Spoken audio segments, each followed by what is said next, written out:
Hi there, Dan Sanchez again, managing broker in Seattle. So this will be fun also. I guess I said the last one was fun. Hopefully it was. This will be more fun. So we're talking about bid wars. What is it? How does it work? How do you win one? If you haven't done this before, there's definitely going to be some good information in here. Okay. So when the market got hot in Seattle, and they're doing this also in Tacoma now, okay, a typical scenario is that the property is listed on Thursday, and then the seller might say bid review date Monday or Tuesday. Okay. Now the reason they were doing that pre-pandemic, okay, is that gives them time to do open houses on Friday, Saturday, Sunday, generate some interest, and then they will review the offers Monday or Tuesday or something. Okay.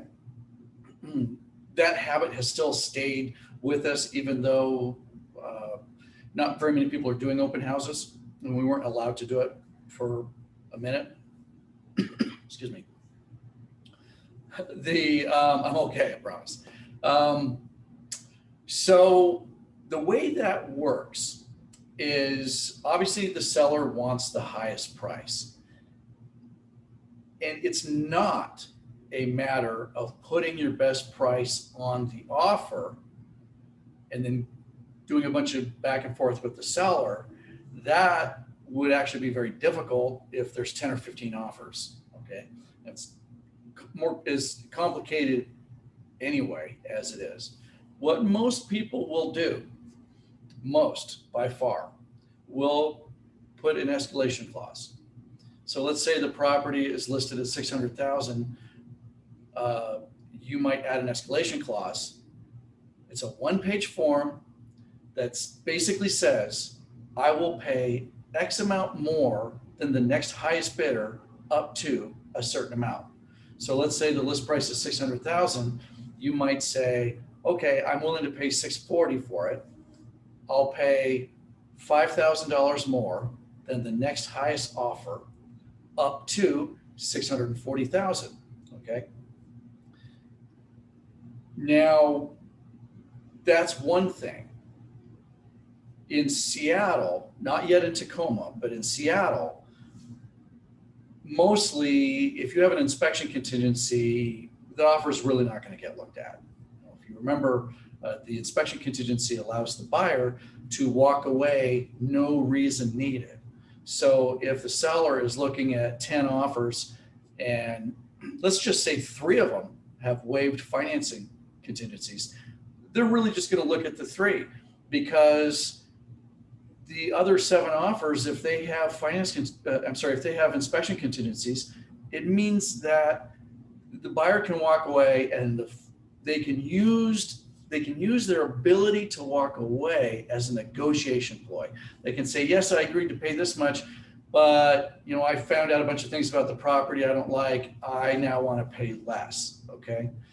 And the seller does not want to put the property back on the market after it's gone pending inspection. It looks bad. People just assume there's a problem with it.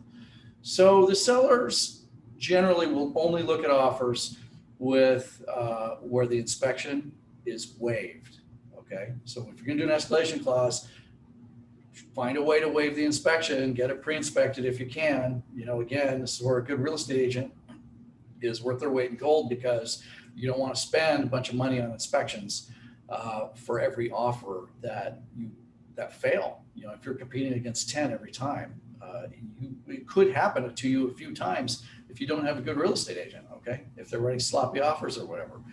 The other thing that you'll find is that people will either say they're paying cash, sometimes they are, but sometimes what they really mean is that there's no finance contingency. They are willing to risk their earnest money, okay, and just simply say there's no finance contingency. And what that really means, again, remember, is that if the property doesn't appraise or if they don't get their financing, it just means they lose their earnest money. So the next thing the seller looks at is, well, how much is the earnest money? If somebody's waived the finance contingency and they're putting up only $1,000 in earnest money, well, that may not mean nearly as much as somebody who's putting, you know, $10,000 or $15,000 earnest money. Okay, there's more at risk.